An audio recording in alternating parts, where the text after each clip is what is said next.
Hi, in this session, we will see how we can go ahead and work with MongoDB Atlas. So till now, we have been working with MongoDB Shell, Mongoose, so everything we were doing was there in our local computer. But obviously, if we will have our own application, the application will be deployed on the cloud. And the database also has to be deployed on the cloud so that the application can access it, right? So what happens generally is that you have an option that you just like you have set up the code in your local, just like you have set up the database in the local, you go ahead, you take some machine, you do all the setup in the cloud. Or the other option is to just go ahead and use MongoDB Atlas. So in this particular session, we will see how we can work around with Atlas. So we will start with creating an account. So this is the page where we can create an account. So how did I come to this? So I reached to this particular page with the help of Google. So you will just go ahead and do MongoDB Atlas. So if you see, we have this option, or I can just click on get started free. Okay, so I come to this particular page. So the first thing obviously I have to do is create an account. So either you can go ahead, you can put all the options over here, or you can simply sign up with Google. Okay, so I'll just click on sign up with Google. So meanwhile, we can see this is the home page that MongoDB has. And here also, if you have to get started, you just need to click on try free. So it is absolutely free, so you don't need to pay any sort of price. So there is a free tier and we are going to just go ahead and use it free. Okay, so it will be charging after a certain point, but we don't need that much of services at this stage, so we'll just go ahead with the free one. So I'll just go ahead, click on my Gmail account.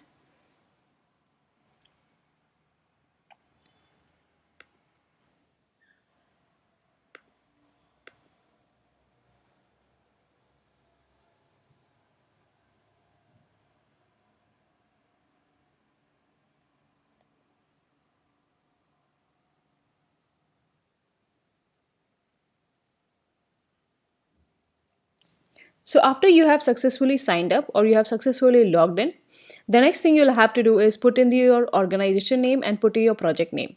So the organization name pretty much is going to be the name of the organization. It's self-explanatory. So an organization can have different projects. So let's say we can have a project for an assessment app, we can have a project for a coding platform. Okay, so depending upon what is your use case, you will go ahead and create different projects, so you can have multiple projects. So for now, I'll just keep it test project. Okay, so and this I'll just make it org.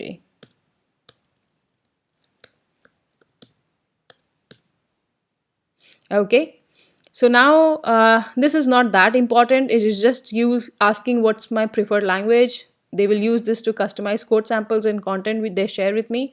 So here I don't have my option, I'll just go ahead and keep it other and then I'll continue. Okay, so as soon as I continue, they'll ask me what sort of clusters I want. So obviously I'll go for shared cluster because this is something that's absolutely free. So dedicated clusters and dedicated multi-cloud and multi-region cluster have their own services and own benefits. But for now, we don't need this. When you guys are going ahead and building some real production level projects, or you're making a website that many people are going to use, in that case you can go ahead and choose one of this. So we'll be going with the shared clusters. So the next thing I'm going to do is I'm going to create a cluster. So for creating a cluster, they'll ask you that what provider and region do you want.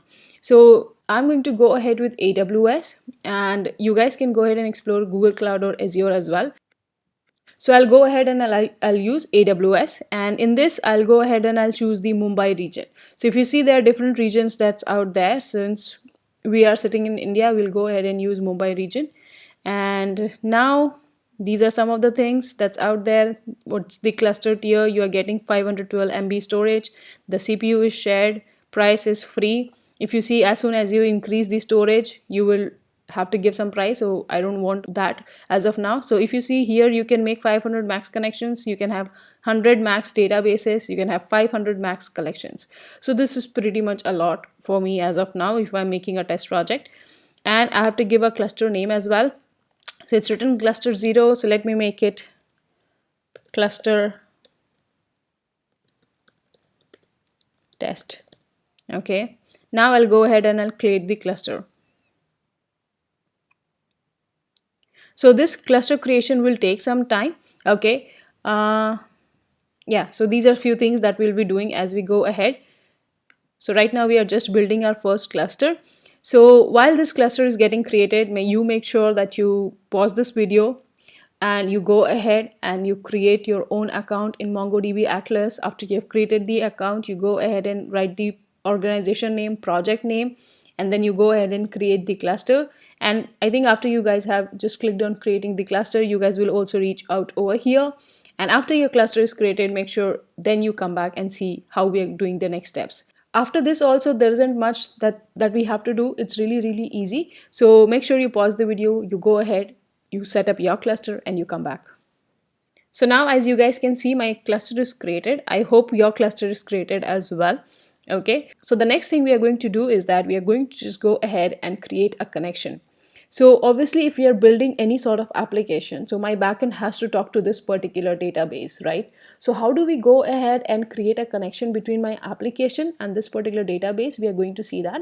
Apart from that, the other thing is that, let's say I also want to go ahead and access the database that's created over here through my terminal as well. So how I can do that? So I completely can go ahead and connect my terminal with this particular database that's there on the cloud, and obviously I will have to do that with my application as well.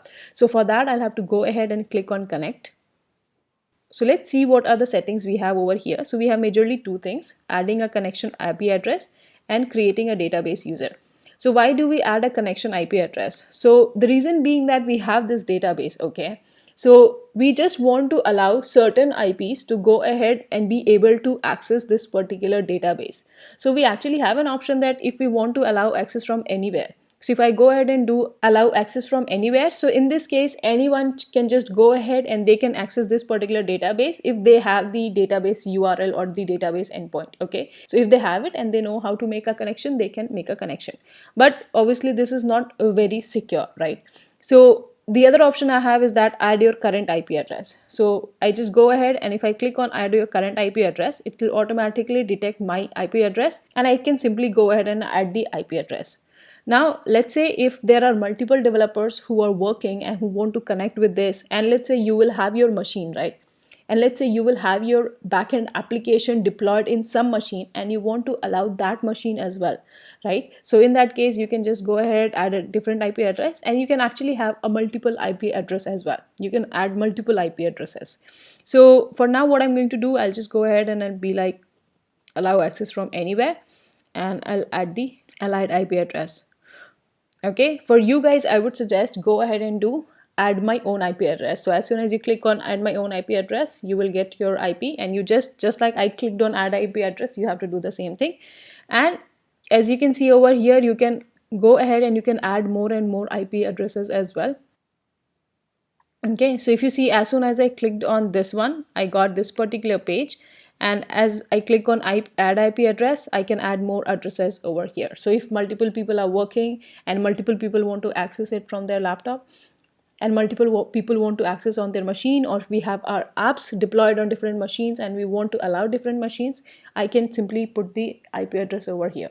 Okay, so I'll let it go for now. So after I have added the IP address, I need to create a database user.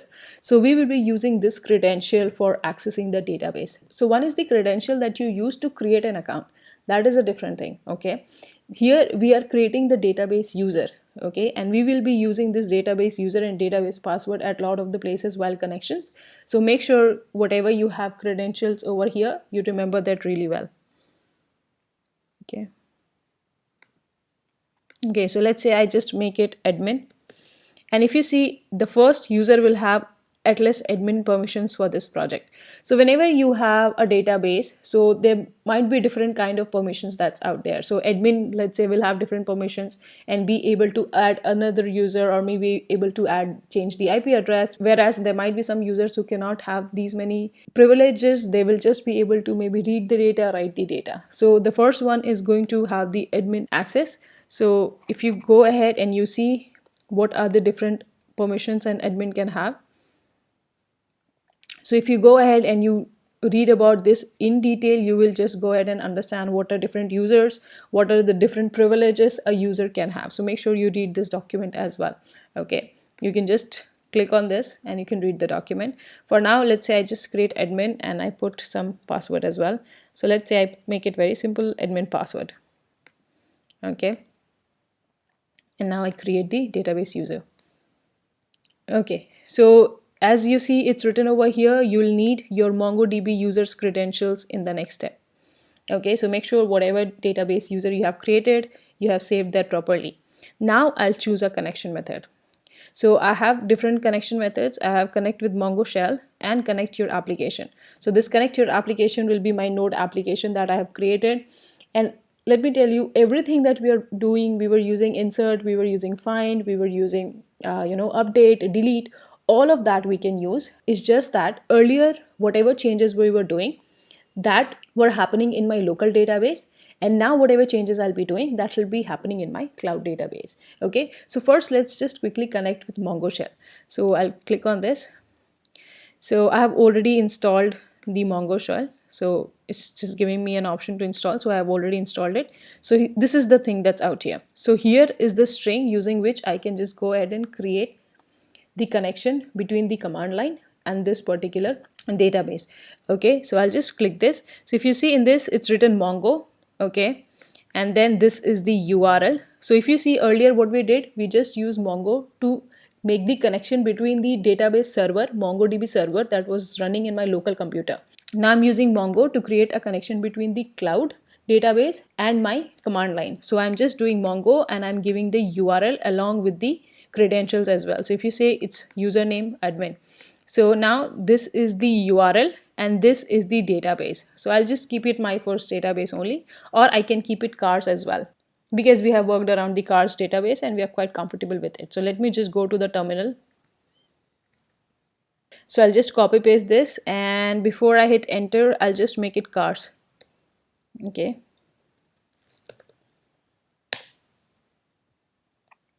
so it will ask for the password. So this is the password that you have created for the user. So I'll make it admin password.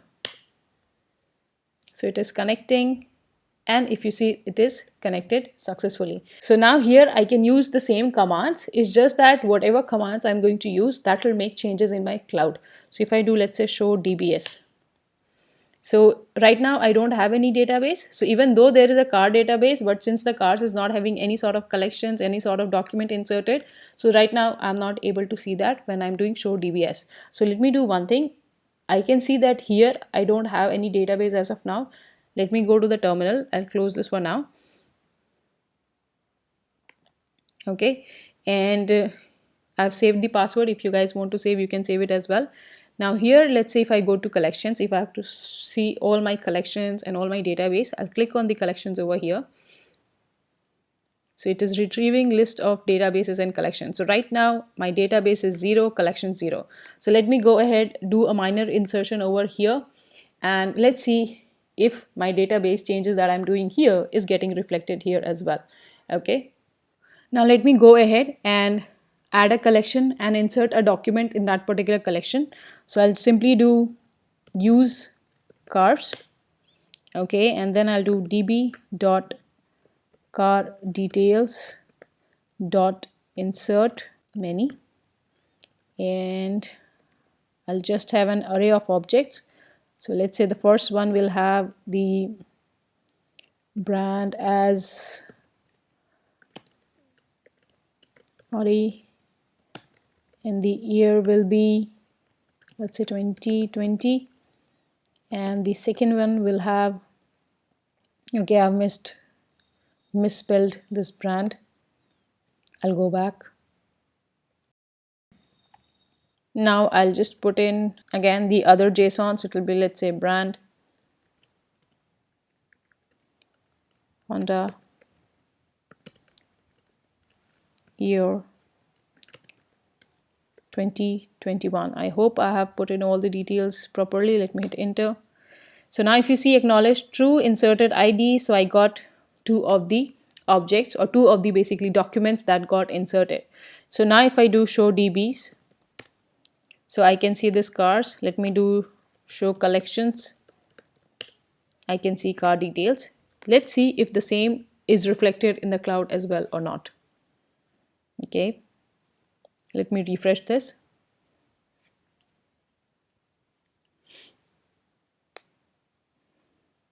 Okay. Okay, so you can do the refresh here as well. If you do the refresh, you will be able to get the latest data. So now if you see, you have the DB cars, you have the collection car details, and inside the car details, your documents are getting loaded. So these are the documents that you have inserted. Okay, so any changes that you go ahead and you do from your Mongo shell will be reflected over here. So now I have my Mongo shell connected. If I want to go ahead and manually add some data or perform some applications or perform some operations, I can do that. But at the end of the day, we are going to work with our application, right? So now we will see that how we can go ahead and connect our application. So where is my application? So this is the application that we have seen so far. These are the operations we have done so far, right? So now what we have to do is that I think you might have made a guess that we have to change the URL over here. So now I want you guys to try this on your own before I tell you. So I'll just give you a hint. What you're supposed to do is you need to go ahead, you need to go back to your clusters, go to connect, see which option is suitable for you and try on your own. I highly recommend, and it's very easy. There isn't anything that you cannot do. Okay. So I hope you guys tried on your own and you could do it. So let me just go to connect. So if it says connect your application, right? So now you just have to go ahead and use this URL. So it will show you complete code as well. So it will be like doing this using the native MongoDB driver. But for Mongoose also, it's going to work absolutely fine. We just have to go ahead and use this particular URL. So I just have to change the URL in my code that I've seen so far. So I'll just copy paste this. So in this case, if you see, this is the username and this is the password. So I'll have to put password over here, and this is the database that I'm going to change, and rest of the things will remain as it is. So I'll just go ahead, I'll copy. Okay, I'll put it over here. So I'll start with changing the password. It is admin password, and this is the cluster name, if you guys can see, and here I'll just put cars. Okay, and yeah, everything seems fine. I'll just save it. Okay, now let me run this node server.js.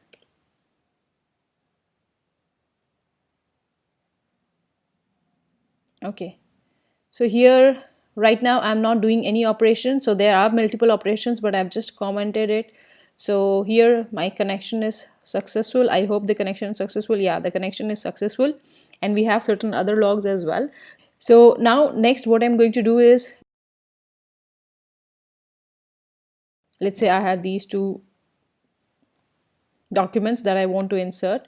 So I have already created the schema and model. So this is the schema that's out here. Okay, this is the schema that's out here. Let me just remove all the validations. I'll keep it simple for now.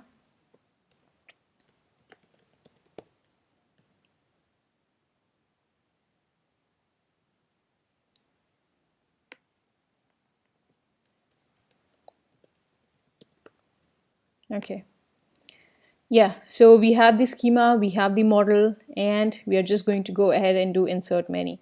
Okay, so I'll just go ahead and I'll run this again. But before I run this, let's just check the latest status of our database. So I'll go to collections again. Okay, so this is how our database looks like. So we have this car details collection over here, and let's say the collection that I'm making over here is car name. So I'm making a new collection. Okay, let me go ahead and run this. Okay, so I hope we got the two documents added. Now let me just go ahead and refresh this. So if you see, you got your car names over here as well. So if you want to go ahead and make any sort of changes in this car details or car names or any changes in this particular cars database, you can do that. So now whatever changes you will do, that will be reflected in the cloud.